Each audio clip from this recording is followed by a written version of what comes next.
Well, good afternoon, good morning, wherever you are. I'm Jeffrey Daugherty. We're coming to you from an undisclosed location deep in the heart of American flyover country. At least that's where I am. Ernst is in a very prominent location that we won't talk about where it is, and a beautiful new place. And Ernst Wilhelm is one of the leading experts in divination. I think he has pioneered and developed two of the most elegant divination and predictive systems that I've ever seen. And I'm welcoming back to the show today my good friend Ernst Wilhelm. How are you, Ernst? Hi. Great, Jeffrey. Really good to see you again. It's been a while. Absolutely. It's been too long. So you Yeah. actually developed the software that our friend Heidi uses and a lot of other people for Vedic astrology, right? Yeah, I developed it. My wife, Shrishti, programmed it. No kidding. So you developed it and your wife did the programming. Yeah. Wow. So at least we know who the brains in the family is, right? Yeah. And you also developed a very profound, and I think my favorite system, and very elegant system called the Cards of Truth, right? Yeah, I kind of extended the development of that. That's a system that's been under development this last century. It's kind of a system that kind of just popped out of nowhere. And I added a lot of things, did a lot of development in that system. Excellent. Now, Ernst, I know that you probably get asked this, and if the answer is no, it's just no. Do you have a personal favorite among the two systems? You know, I always say if I was just going to do one thing, I'd do cards. Really? Because I mean, I mostly do astrology. Astrology is such a big ocean of knowledge, and I mostly teach, and you can never finish teaching astrology. Cards is something you can just keep going deeper and deeper and deeper into. But I love doing readings with cards. I love casting cards. I love using the birth chart system. Of all the systems, I like the card compatibility the most.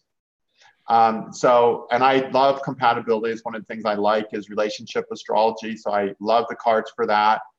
And yeah, if I was just going to do one thing, that would be it. I mean, I could stick a deck of cards in my back pocket and travel around the world, and pick up $20 here and there on the Euro rail. You could. You literally could. And the compatibility part of it is fairly recently, I have not developed, but extended and made better and better, right? Yeah, the compatibility, the way most people do these cards, they call it destiny cards, is another name that you'll commonly find this card system called. They do the compatibility in a very narrow way. They just do a very little bit. I never found it adequate. So, with my system, of course, I add all the planets into the card spread. So we get a lot of different parts of the person that we can actually study. And so with the cards compatibility I do is completely originated by me. There's no one doing anything like it. Simply because no one else is putting all the planets into the card spread. And without that, you can't do what I'm doing. But what I do is I can match every planet on two levels. I can look at your sun card, and I can look at their sun card and see if those cards like each other. And then I can take their sun position. So what card is their actual sun in, and the actual position of the other person's sun, and see what card that's in, and get another compatibility. So on every planet, I get two matches. And if both things are flowing, the sun card is flowing and the sun planet is flowing, it's really good compatibility. If one is flowing, one's not, I get like an average compatibility. And if they're both not flowing, then I got no compatibility with the sun, and I know they won't be able to do solar things together. And by the time I do that for all the 7 planets, I got a really good idea of what's going to work and not work for them. And it's really interesting. I find that in astrology, we break the planets into 3 groups. There's the group of, let's get something done in the world. That's the sun, Mercury, and Jupiter. Okay. Then there's a group of, let's feel good. That's Moon and Venus. And then there's a group of, life sucks. We have to deal with it. And that's Mars and Saturn. Okay. And what I find in most relationships, that in a great relationship, the most, or at least half the planets that are about doing something in the world are compatible. Oh, wow. And so it lets the people get together, be married, and actually be successful together in their marriage. Because marriage isn't just about getting cozy, it's about living together, right? Right. And so you need people to live together in a way that their lives move forward. Absolutely. And then if I look at the compatibility of the moon and Venus, I get to see if they have that emotional connection that makes them be in love and stay in love and feel connected and feel bonded. And I find in relationships that work, both of those are there, because that's always part of what we need. But if one of those is wrong, usually in relationships that fail, I see either the people, they get together and they can just make things happen, but emotionally they're not working. They're not staying connected because those other planets are not working. Or they're so drawn to each other emotionally, but they can't pay their rent, they can't manage their lives, they can't keep their, they're just struggling, they can't make it work. And as soon as they separate, they both, start having money and they can pay their rent and life gets better. And Isn't that crazy? Yeah. And then when problems come, if they have a Mars and Saturn compatibility, they'll just tackle those problems together, no problem. If they don't have a Mars Saturn doing good, then when problems come, those problems can be what break them up. Now, sometimes you see people when something goes wrong, like maybe somebody's parents dying and the person has to go take care of their parent, and next thing you know, they're getting divorced, or when people struggle in life, sometimes they get separated because they can't use their Marses together and their Saturns together, so they end up breaking up through that. But that's more uncommon because usually for the average person, they don't have that many struggles, an unnatural amount. Right, right. You get detailed into the compatibility. Ernst, do the cards point to sexual compatibility between people? You bet. For sexual compatibility, we'll look at like Venus for the romance and the warm up and the foreplay. Right. And then, if that's the Venus is what gets people in the mood. If Venuses are compatible, they're always feeling the closeness that they can easily fall into sexual activity. If the Venuses and the Venus cards are incompatible, then literally the only time they're ever going to have sex is when they both get some good sexual transits going on, in their chart. So they have to wait. Well, next month we got a nice Venus transit, They need to wait for that Venus energy to warm them up. And so they will have way less sex than normal. And they'll do a lot less romantic things together too. And can they still be successful though? You bet, they can be super successful. And then the other planet I have to look for is Mars though. Because Mars is the planet of, the actual getting, down into the nitty gritty of it, okay, the real raw passion of it. And sometimes you see people that warm up to sex once they start having sex. Gotcha. All of a sudden the energy fades. And I've seen that too. They're like, yeah, every time we have sex, something happens. It just shifts into this less dynamic thing. So we have to look at Mars and Venus for that. But the most important planet, the one I always start with, is the moon. Because the moon is two people just being around each other. Can they just be around each other and be comfortable? And that's the bottom line of everything. If people just can't be around each other because their energies are too different, that they just don't feel right or they get stressed, then of course it's going to be harder for them to take advantage of any of the good planets they might have, right? And the moon is especially important for the ladies, right? It's especially important for the ladies, you bet. But for relationships, it's important for everybody. Gotcha.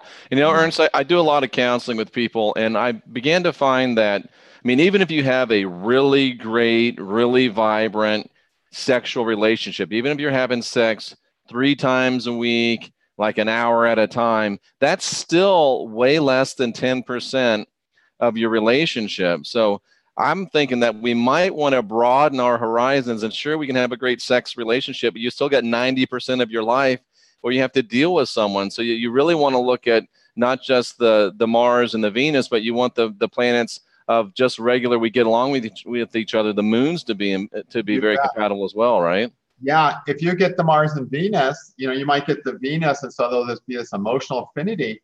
But if you don't have the moons, then the best that person can ever be is your side, on the side, because you won't be able to live with them. If you start living with them without the moons, you won't be able to live with them. You need the moons to live with the person, to be around them. Right. So if you don't have those moons, you better be a stewardess and they better work for the military, Right. Because otherwise you'll be around each other way too much to make it work. Yeah. So a horrible question, but if we were to put morality aside, would it make sense in some cases for people to have multiple people that do multiple things for them? Some people have a fate where they can't find everything a human needs in one package. They just have issues within themselves, issues within their spread, let's say, then no, they're just not going to get all their human needs met from one person. So at that point, they have to resolve how they're going to get those needs met. Are they going to be able to transmute those needs? Is there enough good stuff they can compromise? And yeah, for some people, they just need to, do a little juggling. And I don't really believe in morality. I just believe in honesty and openness. And so because everything's an agreement between individuals. And, we can get into the whole sexual thing, but the whole morality thing really doesn't work how people are biologically, and how we are biologically is how God made us, I agree. And we're the way we are biologically. So to keep creation going, to procreate excessively. But yeah, some people definitely have a destiny where whoever they're with, they're just never going to find a person that fits on all levels enough to be content. So it calls for some maturity as a whole for all of us. And you mentioned the word fate, Ernst, and a lot of people ask me this, and I wanted to ask you this. A person's fate, a person's karma, can it be changed, or is it pretty much set? See, people are always thinking, I need to change my fate, I need to change my fate. But my opinion is, fate is here to change us. Oh. See, we're here to grow and change as souls, into more aware individuals. And fate is just something that oftentimes boxes us into a corner. We have to confront some part of ourselves that we don't want to confront. So fate more directs you to a place than is a thing. Yeah, it is a thing. It's a situation that directs you to, oftentimes forcing you to have a relationship with yourself that you don't want to have. Like take a person who can't find a partner. They want to change fate, but fate is going, here, I'm changing you. I'm trying to turn you into a person who can be happy alone. Wouldn't that be wonderful if you could be so happy alone you didn't care if you had a partner? That's what fate's doing for you. But the person goes, I got to change my fate. Well, I say, good luck. I don't see people changing fate. I see fate changing people. I feel that God creates situations of experiences for us to help us see parts of ourselves and develop parts of ourselves that are undeveloped. And every experience is a sacred thing. Even a crazy experience, even an immoral experience, is an experience that God put in front of us. God is omniscient, omnipotent, and etc., right? Which means he knows how we're going to react to any stimulus. If he wants to make us jump 10 feet, he knows exactly what will make us jump 10 feet. And if he needs us to jump that high, he'll put the thing that'll make us jump that high. That's true. And that's what fate is. It's the intelligence that knows how we're going to respond and react. It is creating a response and reaction within us for us to learn something about us, for our consciousness to get awakened about ourselves. Because the truth is, we do so much stuff out of patterns that aren't even us. Most of what people do is a mix of what their parents do, or the opposite of what their parents do, is they struggle to become a better person. So each of us tries to be a better person, but our yardstick is what our parents did or didn't do. So we do what they did, and we do the opposite of what they did and trying to be a better person. But that's not necessarily the person we are. And fate will create situations where we cannot be happy until we confront and discover something about, wait a minute, what I really need, what's really right for me, etc. And to acknowledge parts of ourselves. It's a big game, and every step of fate is something that's really forming us into a better person. But it's not quick. A person might need 20 years of suffering before the light switch goes on. We're on God's time. We're not on human time. It takes, according to Yogananda, 1 million years of human incarnations to become enlightened, become truly spiritual aware. That means one little lifetime. If we work out one little kink, we're doing pretty good. Right. So how long have you been doing this, Ernst? The cult? Or the cards? Your whole thing, where what I'm going to ask you is, in all the time you've been doing this, which has been a lot of years, have you ever seen anybody change their fate, or has it always been fate changing people? I say fate changes people. Yeah. I've seen times where people have, say, had some financial trouble, and they do some mantras, and then the money comes. And however, the interesting thing is that the mantra is part of their fate too. If you look at their chart, then you see the day the money came, they had transit for that money. Yeah. But see, their situation, fate wanted them to do a mantra to get the money, to tell them trust in the universe. So the lesson was learn to trust in the universe. So no, I don't see people change their fate. I see people resisting fate changing them because they don't have the courage and the compassion to look inside themselves. It takes a lot of courage to do that, which everyone talks about. But the truth is, it takes an equal amount of compassion. We have to have so much compassion towards ourselves to really be able to see ourselves honestly and truthfully. So we'd rather just fight fate, beat our heads against the wall instead of looking in the mirror. We would sometimes, we would. And it doesn't make a whole lot of sense. And something else that doesn't make a whole lot of sense. And I want to ask you why people like me continue to do this, Ernst. I've been in a situation before where I was considering a relationship with someone, and I had Heidi say, no, don't do it. Heidi sent the information to you, and you said, no, no, no, don't do it. And of course, what did I do? I went ahead and did it. Why do we, when we see this over, we know people know what they're talking about. We've seen them be right over and over again. And yet we always think, I'm the mistake. They're wrong. I'm going to go ahead and try it anyway. Yeah, because whatever the experience you need that experience. See, all experiences are good experiences, but we can evaluate those according to the ego's desires for comfort or discomfort. And we can say, oh, this is going to not work out. Well, that doesn't mean you don't need the experience. Or this is going to work out the way you think to. That doesn't mean you don't need that experience. You know?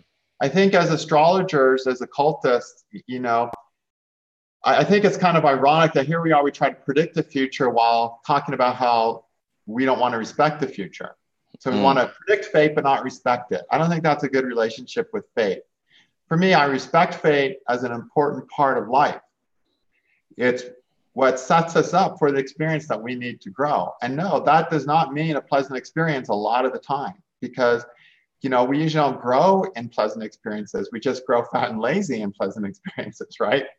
We don't become stronger, quicker, faster, better people, so to speak, symbolically speaking. Our mind doesn't wake up to new possibilities, to greater insights when we're happy and comfortable, when we're getting coddled, That's a good point, even though we all want to stay right there. Now, as a reader, do you ever get to a place where you're looking at somebody's cards or at their chart and you say, wow, this person is really going to go through some things. This person shouldn't be with this person. But do you still know sometimes when you know they shouldn't be with this person that they need to be to go through an experience? Sure. I had a guy bring two charts to me. One was a woman who I'd read her chart. She had a really nice chart. We can look and see, okay, is this girl the kind of girl that would actually be happy with the guy? Or is this the kind of girl that no way in hell should be happy no matter, even if Mr. Right shows up, right? And so he brought this chart of her. She had a nice chart, and he got along with this girl well, and she referred him to me. And then he brought this chart of a hellcat, total hellcat, and I told him, I said, well, this is what this girl's like. I said, this other woman is absolutely impossible. You will never be able to love her and be happy. She's a total hellcat. It won't work. I said, however, you're going to go with the hellcat. He goes, you're right. I think I'm going to go with her. And so he needed the experience of some claws raking down his back. And I'm sure he got some great sexual experiences of claws raking down his back. But I'm sure he got so many knives stuck in him that he needed to work and develop. And so we have to respect people's choices and path, because we're not here to judge things. We don't know. God knows what fate's going to do to them. We don't know. We can only say, oh, this is going to suck. This isn't going to work. We don't know what fate is going to gift the person in an experience. God does that. And we have to trust that God creates the events and lays the traps and the pitfalls and the ice cream and the birthday cakes in front of us that we need to progress as rapidly as possible, which is not as rapidly as we want. Gotcha. So sometimes even when you get a reading by Ernst and it says don't do it and you decide to do it anyway, it's not always a mistake. It's just something that you needed to do, even though it wasn't going to be the most efficient or maybe the It wasn't, it's just not what you think. See, when you Right. fall in love, you have an idea, I'm falling in love because of this reason, right? But fate's saying, you're falling in love to get this part of your ego totally hammered and kicked into shape. Wow. That's You know, very profound. and that's what we need it for. So all of our experiences are sacred. I've really learned to respect the experiences that we have, that we choose, but we choose as fate dictates. Like I said, God knows how high we can jump. There's a great story in the Srimad Bhagavatam, which is a Hindu epic of all these mythological stories. And there's this one part of the story where Vishnu incarnated as this beautiful woman to seduce the demonic forces, okay? Well, Shiva wasn't around that day. He didn't see this. So he bumped into Vishnu and he said, yeah, I heard about this beautiful woman you incarnated as. And Shiva showed up with his wife. Him and Parvati were off for a stroll, bumped across Vishnu, right? And he goes, was she really as beautiful as they say? And so Vishnu, he turned around, and as he finished turning around, he had turned back into this beautiful woman, Mohini.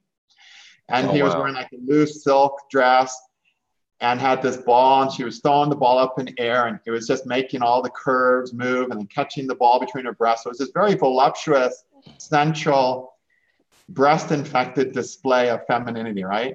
Right. And Shiva just saw it, and he just froze for a minute. And then all he could think of was grabbing Mohini and having sex with her. So he tries to grab Mohini, who's Vishnu, and she dodges. And again, his wife is there, right? And Vishnu dodges, and he tries to grab her more aggressively. And finally, Vishnu starts running, or Mohini, the beautiful incarnation of Vishnu, starts running. And Shiva is literally chasing Mohini around the globe, dripping semen. Oh, no. Yeah. And wherever his semen drips is where diamonds are found. That's the myth of the origin of diamonds in India. And No so kidding. he chases them around the earth a few times, lays diamonds all over the earth. And then Mohini turns around again, turns back to Vishnu, and Shiva stops. And he just grins and says, what Vishnu wants you to do, you do. And the idea is that, if God wants to make you to do anything, you're going to do it. It doesn't matter what the astrologer says. It doesn't matter what your mother says. If you have an experience that God wants you to have, you're going to do it. Even Shiva, the Lord of the yogis, Vishnu, makes him chase him around and make diamond mines. So that was all part of the plan, is what you're saying. It's all part of your divine plan to make all the mistakes we make. That's a fascinating story. And there's so much, unfortunately, we in the West, sometimes we get all caught up, and it's got to be the Bible. The Bible's the only thing that has any truth. And I'm not going to sit here and say the Bible doesn't have any truth, but I do think we sell ourselves short if we don't open ourselves up to other ideas and other systems. And why do you think, Ernst, that most Christian people classically have always been very much against anything that has to do with divination, cards, astrology, anything of that nature? Because they ignored Genesis. Because they ignored Genesis. And I'm not going anywhere. Genesis. Just give me 1 second. I just got to switch my video. I'll be right back. Keep talking. Okay. So yeah, they ignored Genesis because Genesis starts out with God is omnipotent, omnipresent, and omniscient, right? So if we really believe that statement, we can't condemn anything as the devil's work. At that point, we realize that God is doing everything. In Hinduism, Vishnu is God who's manifested himself as everything in the world. Vishnu manifested as me, as you, as Christ, in all these different roles, as a chipmunk, as a cockroach, as a card, as a book. Everything is an incarnation of Vishnu. And it's this idea it's intelligent energy that has created everything. As we know scientifically, everything's based on energy, right? Right. And I think if they would just take Genesis to heart and it would give them a lot of peace. Because when you start thinking, if you really believe that God is omnipotent, omniscient, and present, then you can't burn a witch at the stake anymore. But you do, because that's God burning God. All those witches that were burned stake by Christians, that's just God burning God. That's Vishnu burning Vishnu. God is doing that too. Us judging that as evil and wrong It's no better than Christians judging us as, Satanists for practicing divination. If we truly believe that God is omnipotent. The truth is, the people who got burnt at the stake needed the experience to be burnt at the stake. Wow. The people who burnt people at the stake needed the experience of burning people at the stake. Wow. We need pleasant and unpleasant experiences. We need pleasant experiences to heal. We need the experience of being in love. We need an experience of a mother who loves us, a woman who loves us, a man who loves us, a man who cherishes us. And when we need that, where it's going to support our growth, we'll get it. And then we need the times where we just are so miserable, we don't want to live. And we need those experiences too. And we have experiences where we treat people badly, and we have experiences where we get treated badly. But those are all part of our divine plan. What I love about Christianity, if you look at traditions of like St. Francis, just this utter humility of life towards life, which if you truly believe that God is omnipotent, etc., then all you can have is an utter humility towards life. And I think that's the most beautiful part of the Christian faith for those who actually embrace that part. But sadly, in any religion you go to, whether it's Christianity, Hinduism, anything, mostly people are trying to save their egos. And so when somebody's trying to save their ego, it doesn't matter what faith they're following, they're spinning their wheels. A lot of people are into yoga. Oh, I want to be liberated. They want their ego to be liberated. No, it doesn't work that way. People who want to save their ego and therefore get into spirituality will fail in their spirituality. Spirituality is all about letting go of that. It's about utter humility, complete loss of self, complete lack of ego. And so many people, the ego is invested in so much of what we do. When people bring that to their religion, then yeah, it's nice to believe my ego is safe because I believe in Christ and you're a Satanist. My ego feels good now. The truth is, they're not saved, letting Christ into one's heart is to have an experience of Christ, meaning an experience of samadhi, That's when somebody's sins are gone, when they have the understanding of how the whole universe works. Not when they just say, oh, I believe in Christ, Absolutely. Christ is the beginning of that. It's a devotional beginning to that, but it's not the end. But the ego is sure happy to believe it's the end. They are. Now, Ernst, what do you say to people, and there's some people in the chat room that are making statements like, oh, so there's no reason to stop child abuse, there's no empathy, do we just stand by and let evil happen because it's supposed to happen? How do you respond to those type of thoughts? We're supposed to behave in accordance with our nature. And our nature is to care and to nurture, right? Right. But some people it's not. But, an average person, human nature is to care and to nurture, so we should care and nurture. We should follow the instincts of our heart. That's faith. So if we go and we stop someone from abusing a child, by taking that child away, calling the authorities, adopting that child, whatever, well, that's the child's fate. It's all part of faith. It's all part of faith. Interesting. And it gets difficult sometimes to really focus on working out your own fate and working out your own life and really focusing on your own backyard without getting to other people's backyards, isn't it? Yeah, because a lot of times what happens is people don't want to face themselves, so it's easier to mind God's business and to mind other people's business, and instead of tending, like you said, their own backyard. And so we do need to mind our own business. We need to put ourselves at the center of our universe and realize that everything we do is a reflection of ourselves. Absolutely. Everything really is. So if we get in a situation where we see a child being abused, how we help that child, how we choose to help that child, reflects how we treat ourselves. If we feel we ourselves are worth a better life, we will help that child. But if we feel that we deserve no better, then we won't help that child. One of the reasons, you'll see this in movies where the father's beating up the son that says, you think you're better than me? You think you can have a better life than me? Why would a father say that? Well, because the father himself doesn't believe he deserves a better life. So he treats his kids that way. So we treat others how we treat others how we treat ourselves, Absolutely. And so if we treat someone who's abusing a child, that's the value that person places on themselves. They see themselves as something worthy of abuse. Interesting. Interesting. Yeah. And I people had who a great love question I was going to children, ask you, yeah. and it slipped my mind. Doggone it.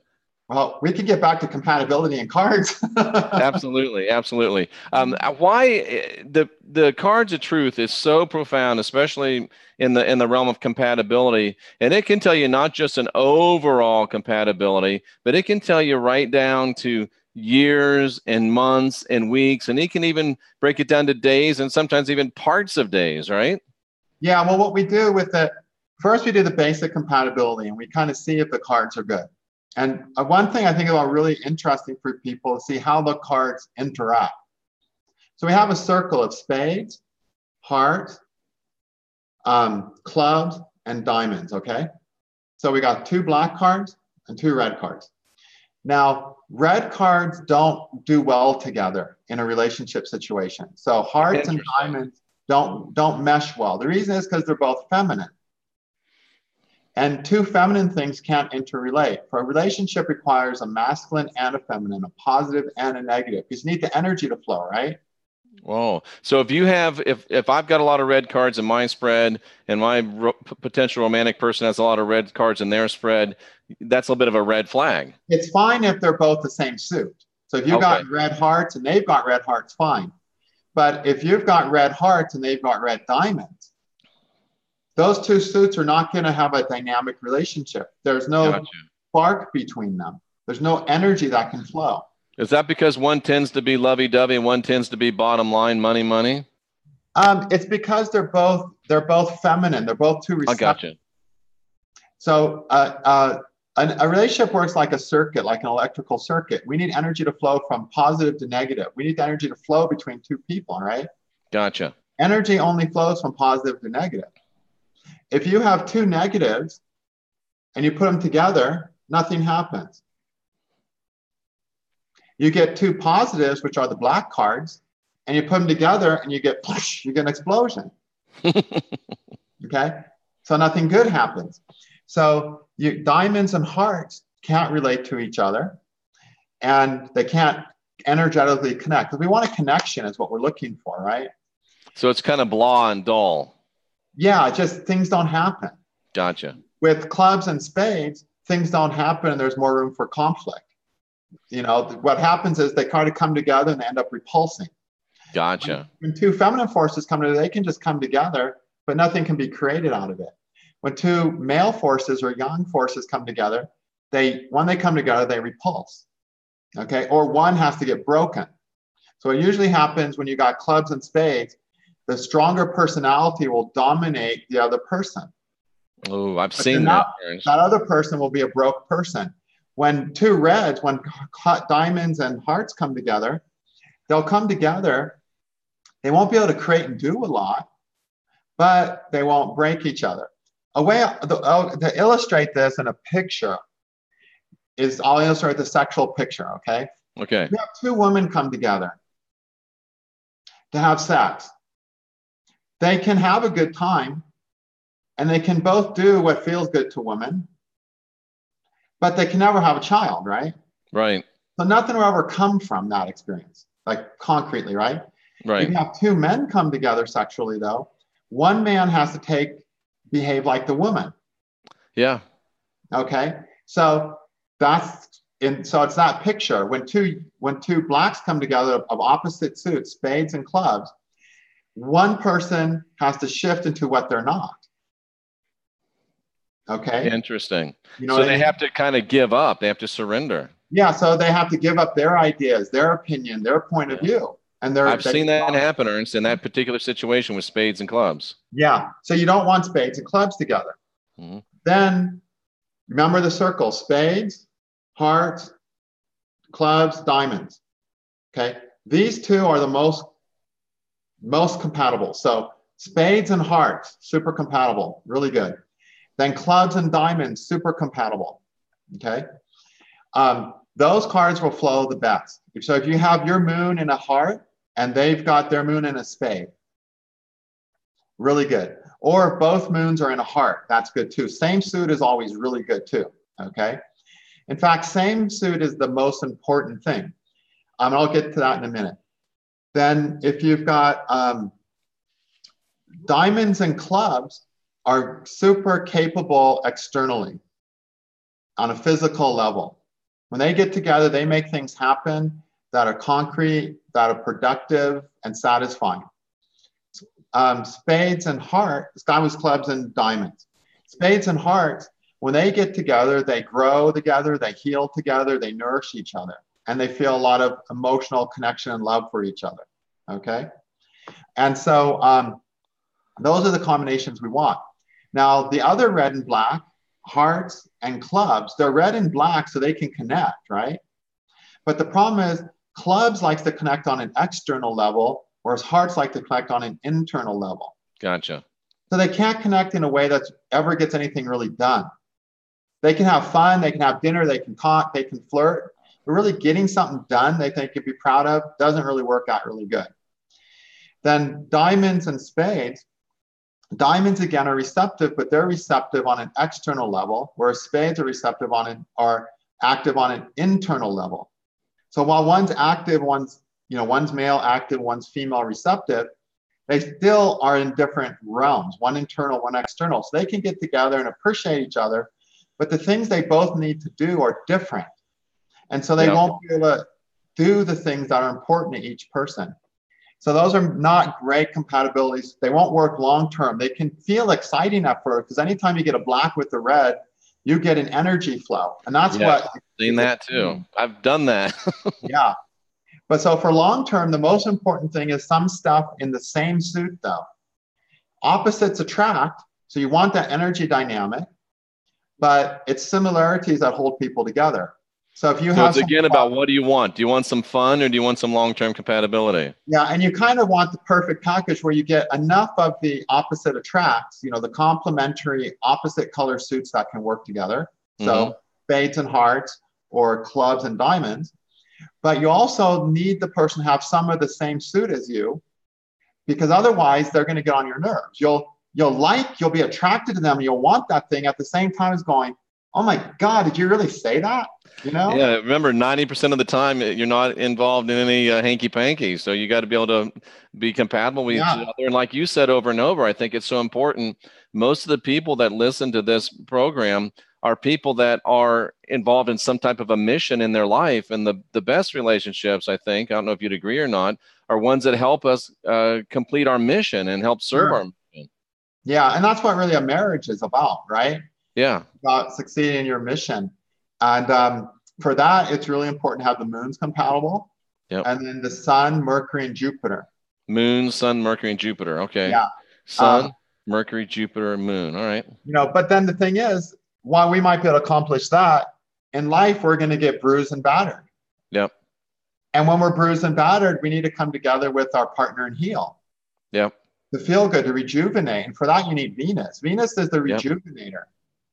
In fact, that's why when we fall in love, all of our aches and pains go away. All of our problems disappear, right? They do. That rejuvenation. And that's all Venus. And so we need to have that Venus to rejuvenate. Otherwise, even if the person's succeeding on their mission, life will wear them out. And if they're not rejuvenating, eventually they'll have to go somewhere and rejuvenate. Yeah, that's true. Ernst, a lot of people that listen to this program believe that we're living in a simulation, that this isn't real. It's a matrix. And why would astrology or cards work if this isn't real anyway? Well, it's not real in the sense that we think it's real for sure, but that doesn't mean it doesn't work according to certain principles. Right. And I would answer, and I thought about this. Principles by which it all works. Yeah, I thought about this before you came on. Even if it is a simulation, even if it is a matrix and it's not real, the cards, astrology, they work so profoundly that my conclusion has to be that even if it's not real, the cards, the Vedic astrology show you how it works for you within this matrix. Maybe it's not us beyond this matrix, but here and now, they're profound helps. Yeah, well, let's look at the matrix. So the matrix is a super sophisticated computer program, right? Exactly. And a computer program runs off certain rules and principles and laws. It's not just arbitrarily, you can't just have a 3-year-old hit the keyboard for 4 hours and run it as a program, right? Nope. The matrix it's an intelligent system. So if you could read the code of the matrix, if you were a programmer, you could read the matrix code. That's really all we're doing as occultists. We're just reading the matrix code, the cards, astrology. What a great analogy. It's just the code that the program's written in. Because yes, it is a matrix. It's not real in the sense that we think it's real. There is no such thing as materiality. There is no such thing as creation. There is no such thing as solid matter. Right. So the cards of truth do a great job at breaking down the code of the matrix and helping you understand it. They do a great job at helping you understand compatibility with other people. So I can't think of one reason why somebody wouldn't be contacting you to try to find out about their cards of truth for both life and compatibility. And how would they do that if they wanted to? You know, right now I'm so swamped that I have very little time for reading. I have a bunch of students who are doing really good card readings. So honestly, right now, I'd probably refer them to those students. I have a lot of my astrology students, when I taught the card system, they just dove into it. Yep. And all of them said, wow, I like doing this better. I mean, so many of them. In fact, one just the other day said, I don't really see any reason to bother with astrology anymore. All I want to do is cards.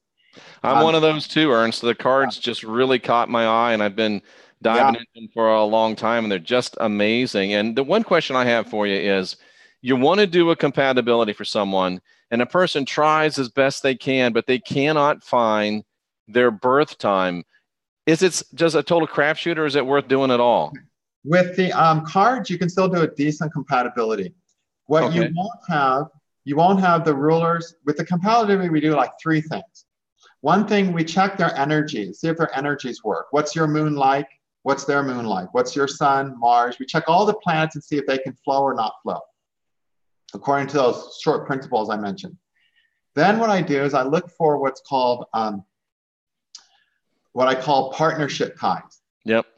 So say your partner, say you've got, as a man, Venus represents your partner.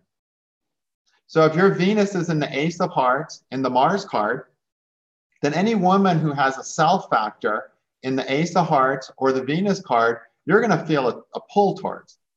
Okay. And you could possibly be that person's partner.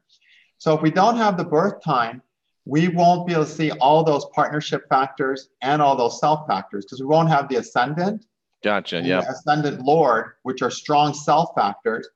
And we won't have the 7th house, the partner, and the 7th Lord, the partnership, the partner planet to compare. We will have some, but we lose half of our partnership and self planet. So we can only check half the potential compatibility. So we wouldn't be able to say for sure, yes, you have partnership ties, or no, you don't have partnership ties. Okay? Is that better than nothing, would you say? Yeah, it's a lot better, because if you can just look and say, oh, your moons are not compatible, don't waste your time. End of story. Yeah. Or, if you can say, yeah, your moons and Venuses are good, but, Mercury, Jupiter, and Venus or Jupiter and Sun are all bad. And so while you can be in love with this person, you can never build a life with this person. Yeah. And in the end, we have to love the person and we have to build a life with the person. It's so hard though, Ernst, when you've fallen for someone and somebody tells you, no, your moons are terrible, it'll never work, don't even bother. But you're like, but. Yeah. So then you need to do it. You need to get involved. If you get drawn into it, fate is stronger than the astrologer's advice. All we can say is your moons aren't good. What we should say at that point, well, why do you think that you're attracting women? Let's find your last girlfriend. Oh my God, your moon wasn't good. Let's go to the one before. Oh my God, your moons weren't good. Why is the universe setting you up with women where your moons aren't good, let's say? What would that pattern say to you if that happened over and over? I'd say the moons is what we need on a basic level. What I would say is you're not okay with yourself enough to give yourself what you need to feel good. You're not okay enough with yourself, because the bottom line of life is, we go through a lot of evolutionary steps, but the last evolutionary step, the planetary evolution, which I'll just say that for now, is learning to be okay with ourselves. And if we're not okay with ourselves, we do lots of dumb things. Okay? In life, we do a lot of dumb things because we just don't know any better. And then we go into periods where we have to tackle things that we just don't know enough about to do a good job. We're going to screw up. So there are things that we just don't know better. So we have to get in there and learn the ropes. And until then, we're going to mess up. That's Rahu in the horoscope. Right. And the Rahu card and the Rahu position. Okay. But eventually we start learning those ropes and we can juggle that and we can manage that area of our life. But then the most defining thing that keeps us from having a good life is truly being okay with ourselves. Like God says, love yourself and then love your neighbor. Be okay with yourself and then be okay with your neighbor. If every Christian who's not okay with us doing cards is not okay with themselves. Exactly right. Very well said, Ernst. Very well said. The hardest thing, even after we learn the ropes of Rahu, the hardest thing is to be okay enough with ourselves to allow ourselves to have the happiness that we need. And so if we're constantly attracting a partner where the moons are incompatible, the person is simply not okay with themselves enough to allow themselves to feel good. So take it to a deeper level and realize that you need a relationship with you. Yeah, you have to be, as soon as that person is okay enough with themselves to truly allow themselves to experience have their needs met in this world, as soon as that, everything will change. They have to truly become okay with themselves. I had a client recently who had, bad history in relationships, right? And, came to the point where they realized that they were constantly creating reasons for relationships to fail. Self-sabotaging. Yeah, they literally were. They were constantly creating relationship reasons to fail because they just couldn't allow themselves to have happiness. They just would in any area of their life, but relationships is such a big area of happiness, right?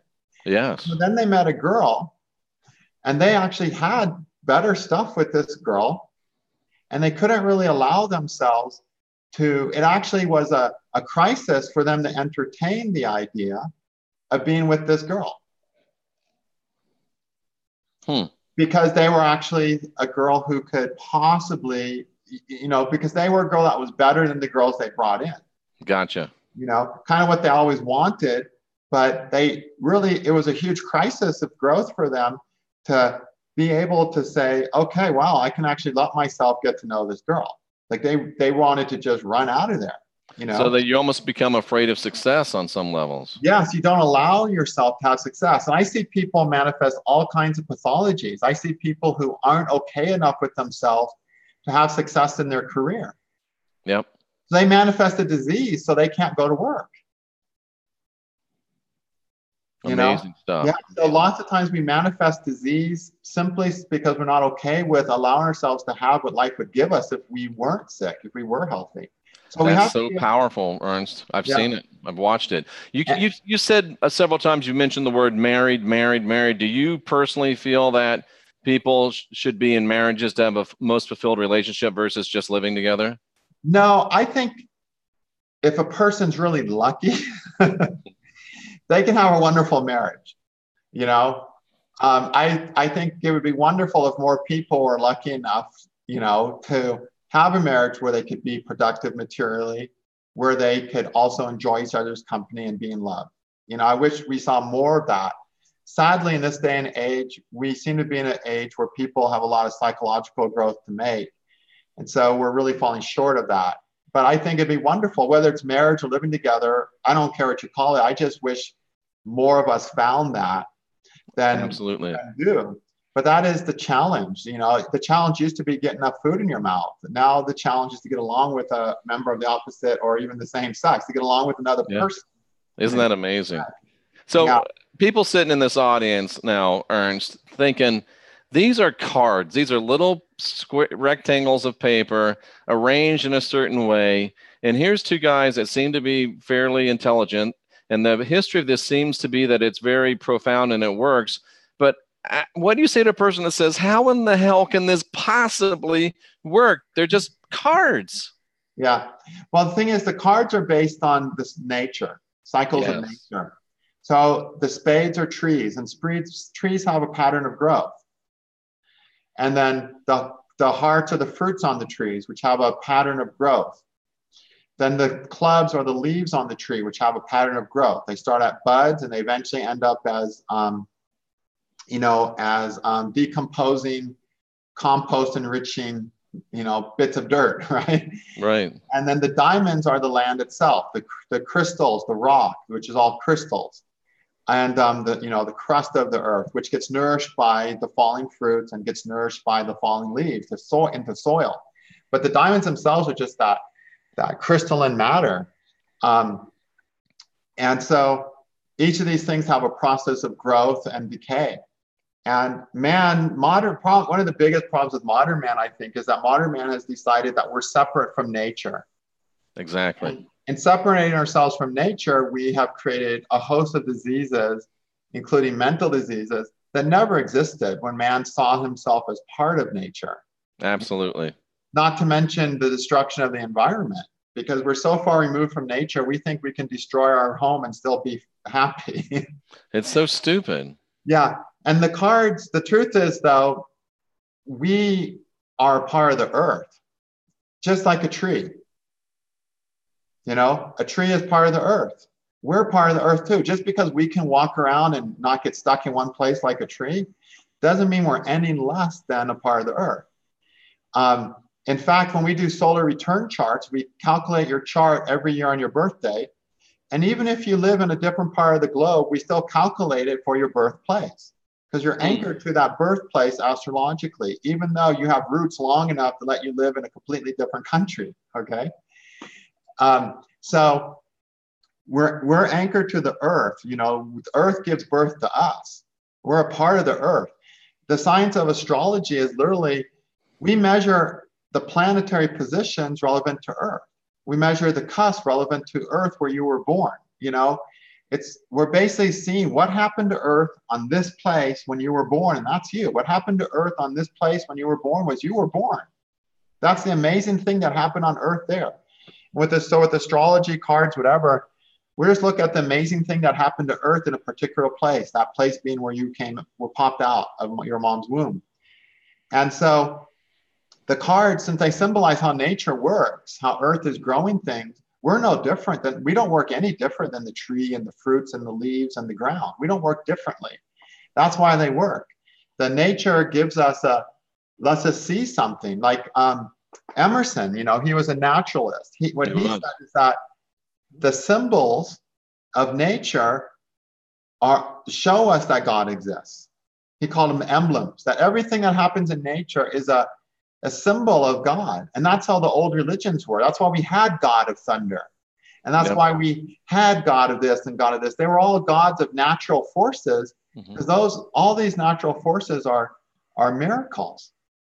They are. And we have to get ourselves back to that. Even for Christians, the Bible says that the earth and the heavens declare the glory of God, and that we're without excuse for really understanding who and what God is. And I know these cards do work.